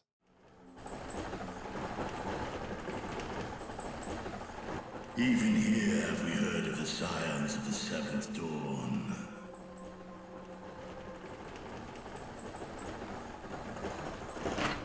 I am Vritra, and for years uncounted hath this isle served as mine abode. Varshan, the boy, is simply a simulacrum that the dragon uses to wander his domain. Returning to Thavnair once more at a later point, we assault the Tower of Zod, killing the primals and local deities within, managing to rescue everyone who was trapped. Back in Sharlayan, the Scions investigate an underground facility called Labyrinthos, where gleaners have been transporting suspicious amounts of crates. We explore the facility, meeting a gleaner called Aaronville, who will also be present in Dawntrail. And by observing him more or less secretly as frogs, we learn that the workers have been tasked with finding things such as plants that grow well in harsh conditions or fast-producing livestock. It would appear that the Sharlayan Forum is planning an exodus of some sort. While in Labyrinthos, Kryl appears unwell.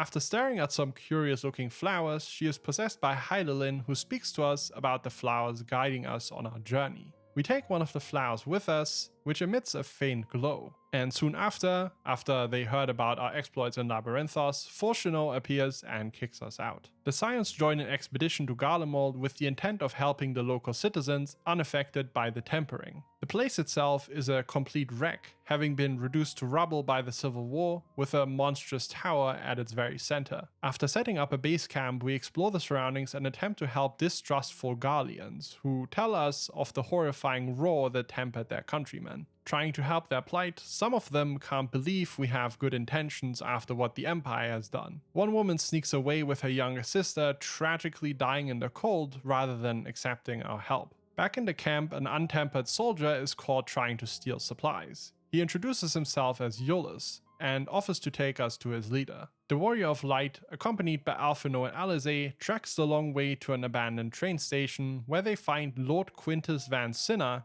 the legatus of the First Legion. Just like the civilians we met before, he doesn't believe our intent to help. The legatus has the twins arrested and fitted with shock collars, not doing the same to us, knowing full well that he couldn't stop us if we tried, and also what happens if we queue into Sastasha. After helping around the Imperial encampment, Iolus and the Warrior of Light return to the base camp. Here, Iolus lays out the demands of the legatus, which are summarily refused. Upon that, the Imperials launch an attack on the camp using whatever magitech they have left, proving absolutely no challenge to us. Quintus, upon receiving a message from another legion requesting aid, admits defeat. With his last hope of salvation from the savages of the Eosian Alliance gone, he kills himself. The remaining Garlean soldiers are offered aid by the Alliance. Trying to get a good night's sleep after these events, we instead awaken in a dining room at the table across from Xenos, with Fandaniel cheerfully playing the role of a server. This mindjacking, as he explains, has been made possible by Aulus Asina, the same scientist that developed the artificial echo back in Alamigo. Seeking to test us, our soul has been transferred into the body of an ordinary soldier, while Xenos claims our own, using it to head to the Alliance camp. All together.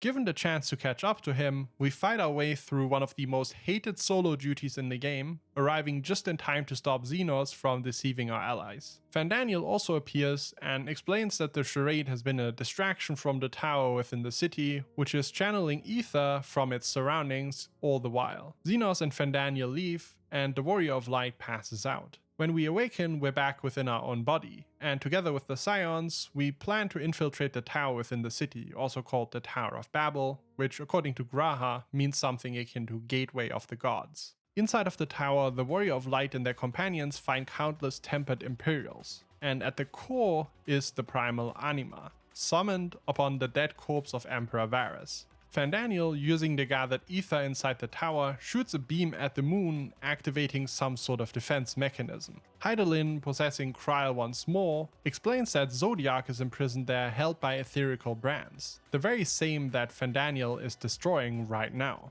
In the process, almost all of the brands are annihilated except for one. Annoyed, Fandaniel teleports him and Xenos onto the moon to finish the job themselves. The Warrior of Light, meanwhile, has no choice but to follow. Now on the moon, the Warrior of Light meets an ancient called the Watcher. He explains that he had been given the task of safeguarding Zodiac on the moon by Hydaelyn, and has been performing this task for millennia. With the Watcher asking us to protect the final brand, we head out. The surface of the moon is crowded with ancient souls sacrificed to Zodiac, with the protections almost fully destroyed. Among them is a familiar ancient called Hythlodaeus, who recognizes us as a reincarnation of Azem by the color of our soul. The Warrior of Light recognizes the ancient, having met them back in the vision of Omorod. Hythlodaeus promises to keep the souls in check while we deal with Fandaniel and Xenos. Shortly after, the two of them destroy the final ward. Meeting them at the edge of the abyss leading into Zodiac's prison, Xenos is eager to challenge the Warrior of Light once more, before being very rudely interrupted by Fandaniel. Sorry to spoil the moment, but might I ask that you postpone the slaughter until I've said my piece? I promise I will be brief.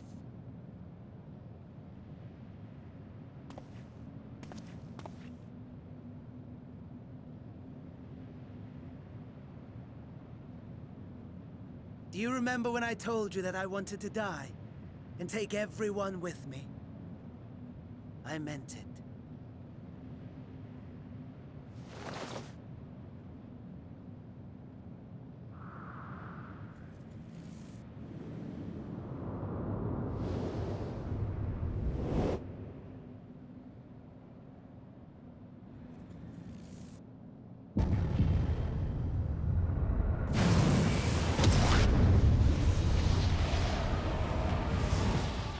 The Warrior of Light fights the Fandaniel-possessed Zodiac, and despite this being a lesser version of the original Primal, not being fully rejoined and all, the opponent proves nevertheless fierce. Claiming that we played into Fandaniel's cards after he's defeated, the Warrior of Light now has an entirely new problem on their hands: the final days. Having destroyed the Primal summoned to forestall the end times, we now face the final enemy of the story. Xenos realizes that the warrior is a little bit preoccupied and decides to postpone the duel to another day, wanting to savor the moment. Returning to the Watcher, we learn about a phenomenon called etherical currents above the planet. Having surmised that the effects of the final days first began in those places where these currents were weakest, Urianger realizes that this is the reason why Zodiac was summoned, a primal of darkness and activity to quicken the flow of ether, protecting the planet from the influence of the final days, whatever may be causing them. The mere existence of Zodiac protected the planet, hence the sundering and imprisonment on the moon by Hydaelyn. The Scions then learn about a contingency plan of Hydaelyn should the worst come to pass: the evacuation of as many souls as possible within a facility inside of the moon, serving as kind of an ark of sorts. We venture out to explore said facility, which is being run by an army of rabbit people called Loporrits. Having been created for this singular task by Hydaelyn, they have been laboring for millennia to prepare the ark, with mixed results. For a race whose only objective for thousands of years has been preparing for our arrival, they have done a remarkably unimpressive job. The Loporrits claim to have been receiving goods and manuals from the planet, and we surmise that this is what the Sharlayan Forum has been up to. Urianger decides to stay with the Loporrits to assist them, hoping that they will prove useful eventually. Heading back to the planet, the final days have begun in Thavnair. People are turning into monstrosities, spurred on by their own dread and despair. It seems as though these negative emotions are causing them to change. A vicious cycle, as it proves difficult to remain positive with an outlook like this. With Vitra at our side, we do what we can to fight back against the monstrosities. And after a long day of battling the people turning into monstrosities, the situation calms down a little. Vitra announces himself to his people as the secret satrap, and the people of Thavnair, reluctant at first, quickly accept him and forgive him the deception with the simulacrum. In Razadhan, the Scions ponder about the nature of these monstrosities. If they are completely devoid of ether, how are they able to function? The alchemist Nidana offers an explanation in that there is a lesser known energy in their alchemical theory called Akasha, some kind of emotional energy. Having few clues to go off of, the Scions think about what to do next. While on the moon, the Warrior of Light showed the flower that they found to the Watcher. He revealed that its name is Elpis. Unfortunately, there are no living ancients they could question about this further, but Graha claims that the Warrior of Light could travel to the First to speak to Elidibus, whose ether is yet trapped in the Crystal Tower. We travel to the First and, with the help of Reen, summon an image of Elidibus to speak to. He reveals that he knows about Elpis, except not as a flower, but as a place. A testing facility for creation magics of the Ancients, which was run by a man called Hermes, who would eventually take the seat as Fandaniel. Convinced that this is where we need to be, we take the help of Elidibus and decide it's time to time travel to Elpis. Arriving in Elpis, we meet Ahmed Selk, who of course hasn't met us yet at this point,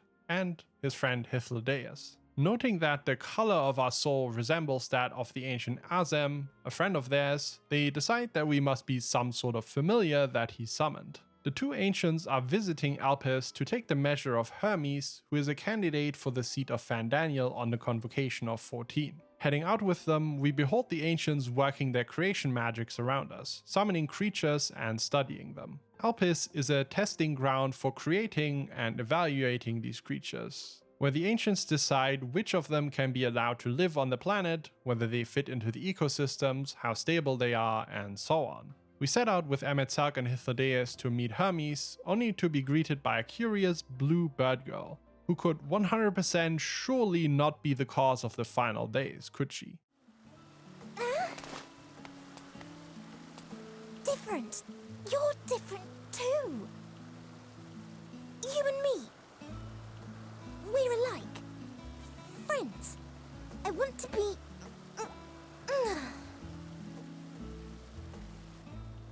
Wait. Please. Wait.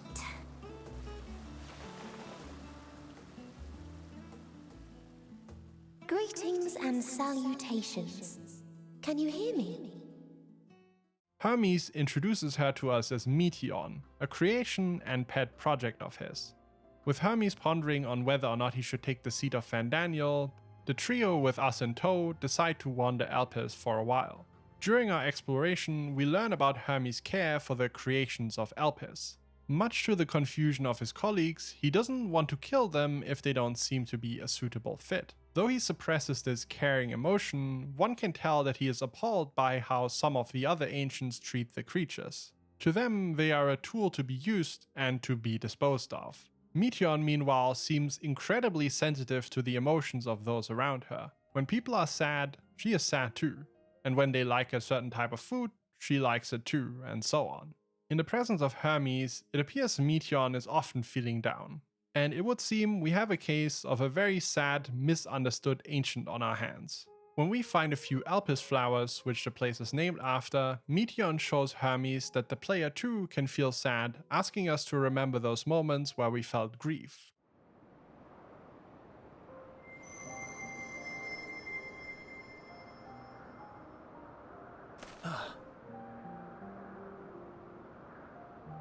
You're not the only one, Hermes. Others feel sad too. You're not alone.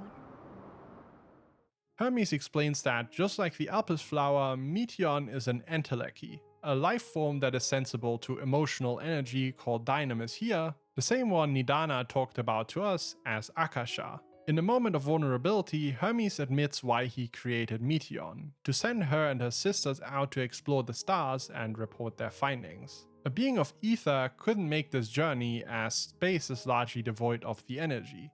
A being drawing power from dynamis, however, like Meteon, would be able to explore the universe. We find out that the reason Hermes is reluctant to take the seat of Fandaniel is that upon taking it, the previous holder would return to the star, a fanciful way of saying that they will die. The ancients being more or less immortal, it is an honor to them to return to the star, as it is seen as fulfillment of one's duties to the star. However, Hermes does not seem to agree with this. A while later, the group meets another ancient. This one we've already met on the boat to Thafnir, and her name is Venat. Taking one look at us, she asks if we are from the future, surmising that the blessing of light we carry, or Traveler's Ward as she calls it, could only have come from her making. We decide to tell the ancients about everything, the truth about our origins, about the final days, and the fate that will befall them. Emetzark is not convinced, but Hythlodaeus and Venat seem to be taking the threat seriously. Venat and the warrior walk for a while, and it seems like a weird kind of reunion between people that have never met. Together they go looking into Meteon and Hermes, with the warrior of light sensing that they are the key to the final days. After traveling to a small floating island that Hermes apparently visits quite often, Venat uses the Echo to learn that the Metea, sisters of Meteon, were sent out across the universe to find other civilizations and discover their reason for living. The group reconvenes, discussing the situation when Meteon receives reports from her fellow sisters. Do not be alarmed. I mean you no harm. I wish only to hear your words, share your feelings, know your thoughts. May we please be friends? Meteion. What is it? Executing scheduled task, suspending individual self and connecting to shared consciousness. Connection established. Commencing status report.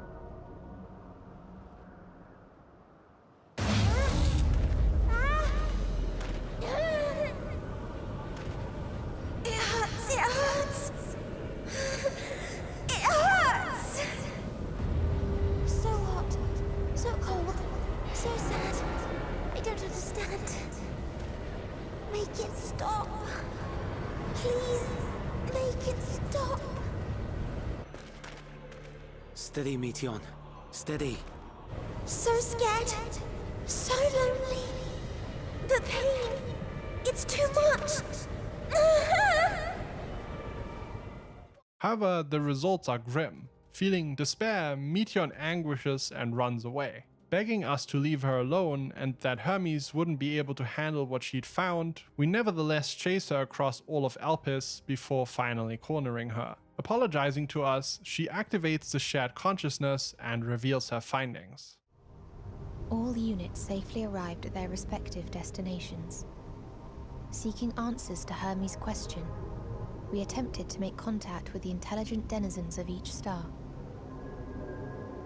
Results are as follows, in order of numerical code. Enna. Traces of civilization found. Structures believed to have served as domiciles. No extant life forms detected. Dio. Ruined remnants of buildings scattered across star, surface of which is encased in ice. Presence of life could not be verified. Tria. Evidence of large population centers, akin to cities recovered. No extant life forms found. Only their lingering essence. Tessera. Edifices surmised to be abandoned residences found. No extant life forms detected. Deadly plague or extreme environmental degradation likely to have led to mass extinction.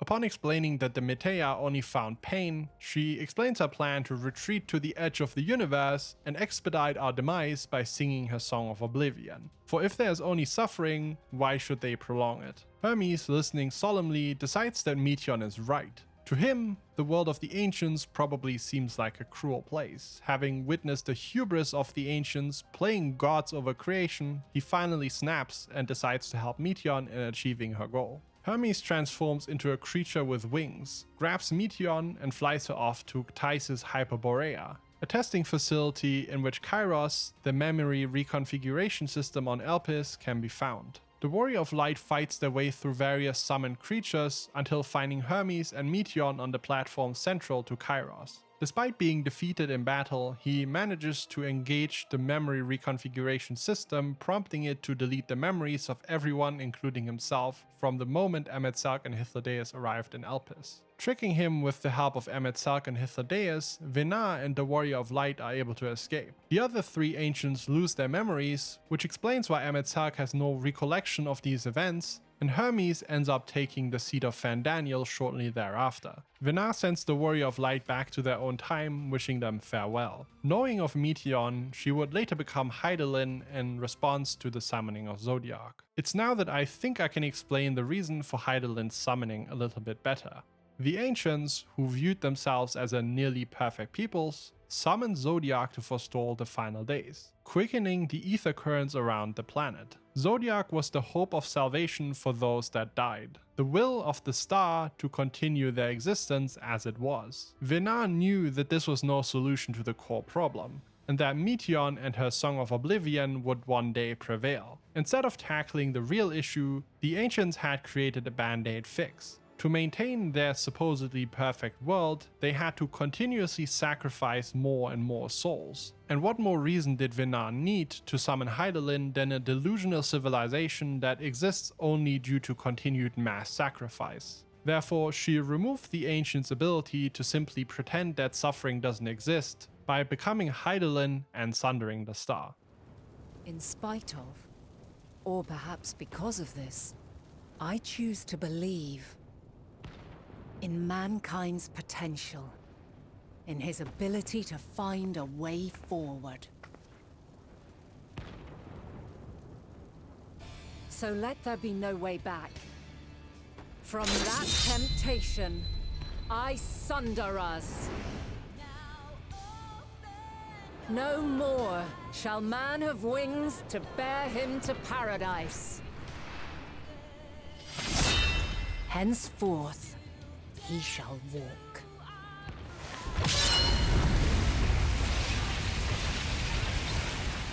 Back in Sharlayan, the Forum comes clean about their plans to evacuate the planet. Impressed by the Scions, they are granted another audience where the Forum explains that they possess a starship in Labyrinthos, which they intend to use for the Exodus. However, they have run into some technical difficulties. Offering help, Alphinaud has two requests in return: speaking to Hydaelyn, which he deduced the Sharlayans must be capable of, and using the starship for facing Meteion. Surprisingly, the Forum agrees. Calling upon the help of everyone they know who might be of aid, which is a surprising amount of people, the Scions manage to assist in the improvement of the starship, upon which they are allowed into the Itea scope, an improved version of the anti-tower peering directly into the ethereal sea. In this place, souls roam that still cling to life for one reason or another. To reach Hydaelyn, the Scions fight their way through the Itea scope and finally meet Hydaelyn herself. She explains the entire situation again and describes Meteion's lair of pure dynamis at the edge of the universe.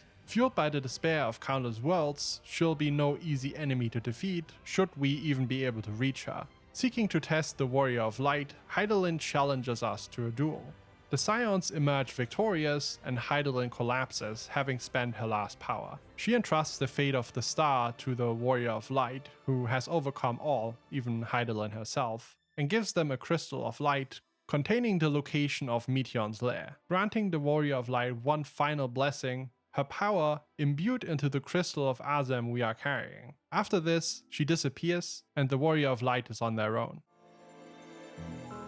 My love will be with you forever, my dearest children.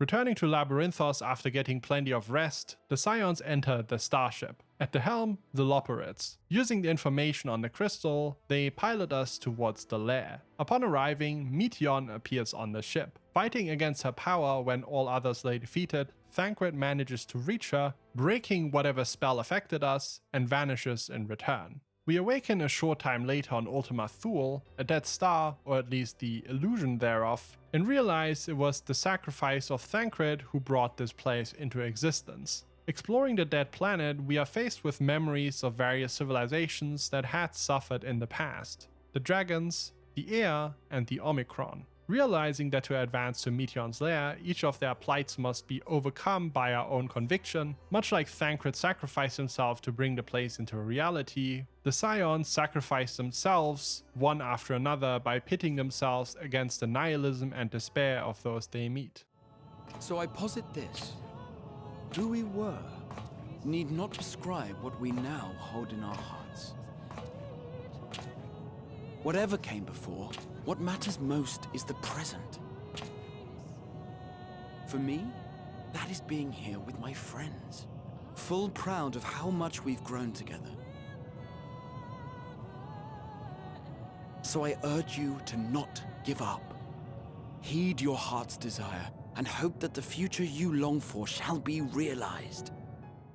Reaching the very top, it is only Meteion and the Warrior of Light now. Pulling out the Crystal of Azem, infused with the last of Hydaelyn's power, we use it to summon Emet-Selch and Hythlodaeus from the Ethereal Sea, now with their memories restored.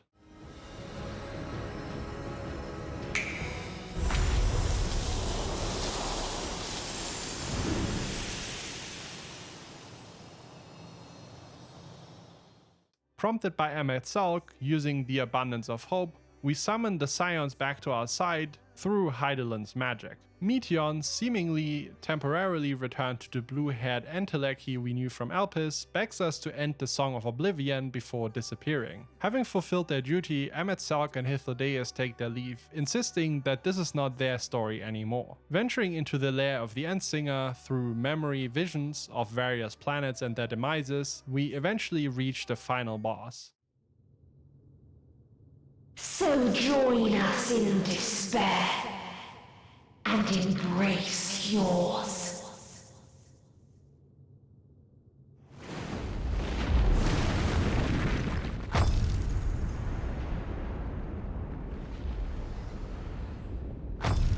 My ultimatum. What is happening?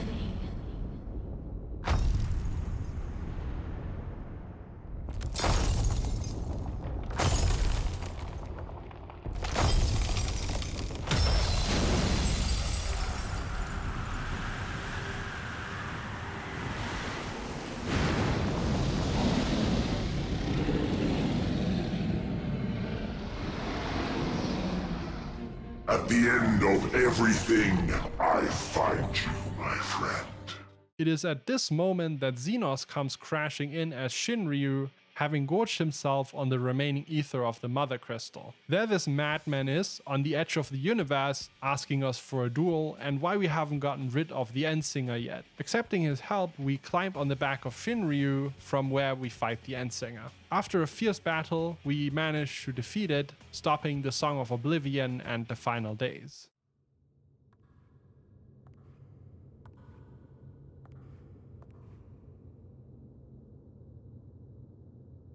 No matter where we flew, there was only darkness and loneliness and pain. We couldn't find the answers Hermes yearned for, the answers he deserved.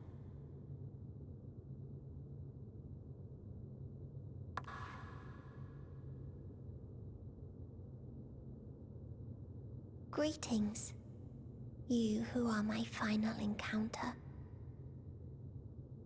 I wish to hear your words, share your feelings, know your thoughts. May we please be friends? Claiming his final well-deserved jewel, we face off against Xenos, who has claimed a Void Sand, making him even more powerful, and ultimately emerge victorious against him too. Did you find fulfillment?